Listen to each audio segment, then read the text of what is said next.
Greetings, Andy here again. And this video is a contest entry. Not something I do that often, but this one sort of tickled my fancy, shall we say. And it was set by Alex at Beer and Vinyl to celebrate him reaching the first anniversary of his channel. And in that time, he's hit over 800 subscribers, which is pretty impressive, and I'm sure it'll be 1,000 at any time now. Maybe they're already as I post this. So what year have I picked? Well, lots of options. In the 70s was my teen time, and obviously, those are incredibly formative years, both in terms of life and music, and indeed, those years, the music from those years, I continue to love and listen to this day. But I'm going more recently. I'm going for the current century, and 2002, and for two reasons really. One is it's a magnificent year in music, and as I listed these through, I've actually got 33.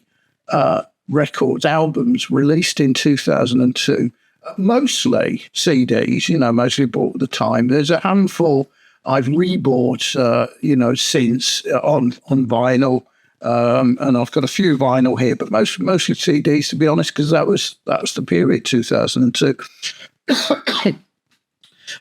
But from a personal perspective, 2002 was the most pivotal year of my adult life. So I turned 45 there. And a lot of people might say, well, it must have had a bit of a midlife crisis going on, but it wasn't really. It was just change. I learned to embrace change. And this year was probably the most upheaval in my life. So if we look at it, from start to finish, I moved job. Lots of people do that. That wasn't such a big thing. But that involved by move job, I mean change company. But it, I knew lots of the people, so it wasn't a difficult thing. But it involved moving location. So I relocated from the northwest of England back to Birmingham. I changed role, a complete change of role, massive change of role compared to what I had been doing before, which set the theme for the rest of my working life until I retired. But probably most telling was I separated from my first wife. We haven't been a happy marriage, and in the sort of last few days of the year, I met Marion, who became my second wife, and that was a happy marriage. But this is about the music, so I'm not going to go through 33 records. I'm going to run down my top 10. Now, I have done a video on 2002 before. Can't remember what I said. Can't remember which records I showed. So, if this is familiar and you saw that, well, sorry. If you didn't, it's new. So I'm going to start off number 10, and it is Idlewild and their album, The Remote Part. So this is obviously what I have rebought. Most of these that I've rebought, some have actually gone out to find, but generally speaking, I've just happened across them. So this is a really nice album. Idlewild, Scottish indie band, sort of at the folky end of indie rock. It's more rock than folk, but it's a gentler end. Lovely songwriting. They had two in Britain. They had two singles off here that I can remember. One was American English, the other was the final track, which was In Remote Part, / Scottish Fiction. Fabulous album. I saw them in 2003 at a festival as well, so enjoyed that. Now, little run of CDs, and number 9 is trying to stop the light shining on it. Beth Gibbons and Rusting Man and Out of Season. Fabulous album. And Beth Gibbons, obviously, Portishead singer, well-known, beautiful voice. Rusting Man, otherwise known as Paul Webb, who was the bassist in Talk Talk. It's a great partnership. Just a one-off, but just fabulous.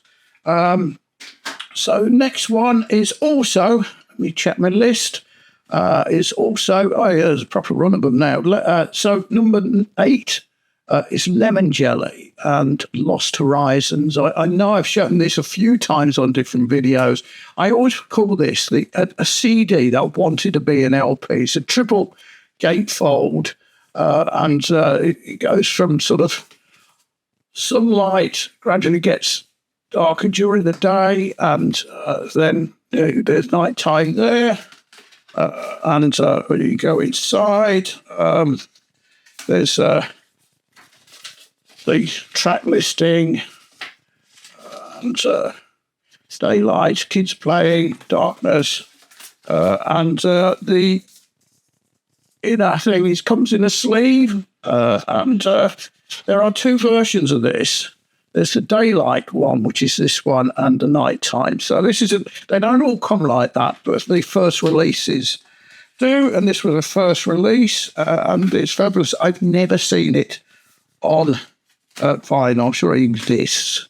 Number 7, possibly the best covers album ever. So I can't think of a better cover album than this, and it is Johnny Cash, American 4, The Man Comes Around. So this is a classic one, which has got Hurt, that fabulous cover of Hurt, the Bridge Over Troubled Waters. It's even got Danny Boy and Desperado. I just love it. It's just fabulous.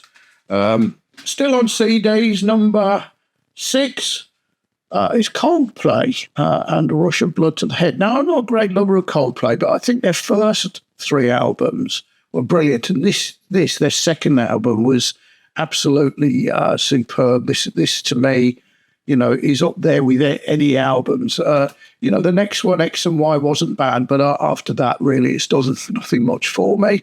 But this album, I still like to listen to, and it is brilliant.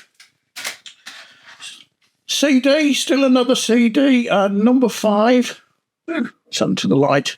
Number 5, and it is Interpole and Turn on the Bright Lights. So this is their debut, and from Interpole from New York. Brilliant album, and it's got Untitled. It starts off with, which is brilliant. Lights come back on. What happened there? So just a great album. So, again, saw them live very early in 2003, and great. Another one I continue to listen to this day. And we've got a bit of vinyl coming up at number 4, and it is Porcupine Tree and In Absentia. So this album, this was the first album that had Gavin Harrison, drummer, which was, the previous drummer, his name, should remember, can't remember, was a very decent drummer, but Gavin Harrison is a brilliant drummer. And this is, to many people, their best album. It's not. I don't know if it's their best. Sometimes I think it is, but it's to me, it's in their sort of top 3. It's got the great tracks on there. The Blackest Eyes, The Creator Has a Master Tape. And the Sound of Music. It's great. And I would say probably if you don't really know Porcupine Tree and you want to hear them, listen to them in their glory, this album is probably the one to start with, because it's, as I say, to move on with Gavin Harrison brought a different tempo. He's a drummer, so wouldn't he? To it. It's got, some of their best tracks on there, but also it's quite accessible. So it's not, it's a really good album to test them out, and it's number 4 in mine. And it's just on black vinyl. I think all of these are, actually. So where are we? Next one. My last CD, and it's number 3, and it is Doves and The Last Broadcast. So this is, again, it's their second album. So my American friends call Sophomore. This I think is probably their best, but Doves have never produced a Dove album. I saw them late in autumn, fall of 2002. So this was after I'd moved and separated, but before I'd met Marion. So I went to see them in Birmingham on my Todd, and it was absolutely brilliant. So great tracks on here. There Goes the Fair, M62 song. That was brilliant, and they had such a great when they played that live. The sort of video playing on the background was brilliant, and it was because the M62, for you don't know the area, is basically the motorway which runs from Manchester. Well, actually, it runs from sort of Yorkshire, Leeds, and so on. Runs right the way across past Manchester and to Liverpool, and sort of off there somewhere between Liverpool and Manchester is Wigan, which was famous for was it called Wigan Casino, a dance place where they played Northern Soul music back in the 70s. When they played M62 song, the video in the background was all the coaches. They used to coach people in, because Wigan's not that big a place, coach people in from all over the country to do all-nighters, to dance all night long in Wigan Casino. And there was sort of like video of all that going on and the dancing and so on. It was great.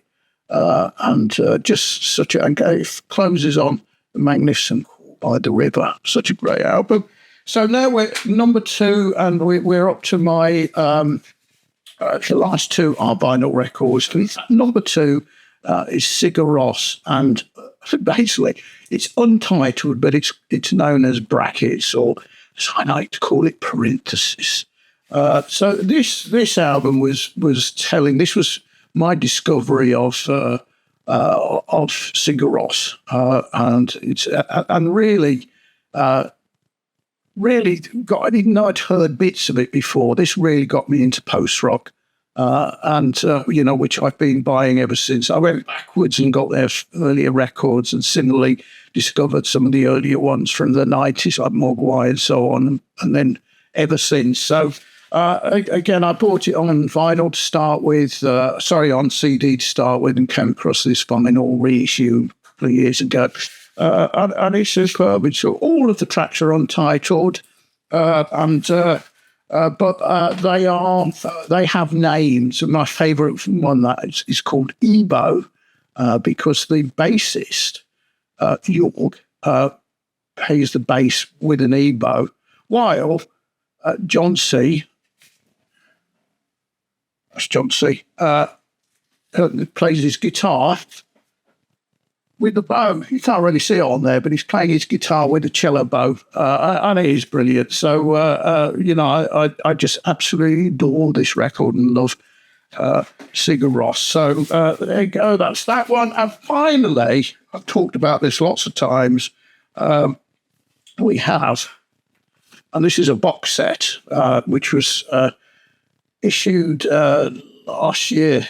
Last year. Came out a year afterwards, but it's the 20th anniversary of the Flaming Lips and Yoshimi Battles, the Pink Robots, which I've adored ever since, seen them lots of times. It was the first concert Mary and I went to after we met in early 2003 when they were touring in the UK. It just is one of those amazing records. And I say this is it's got a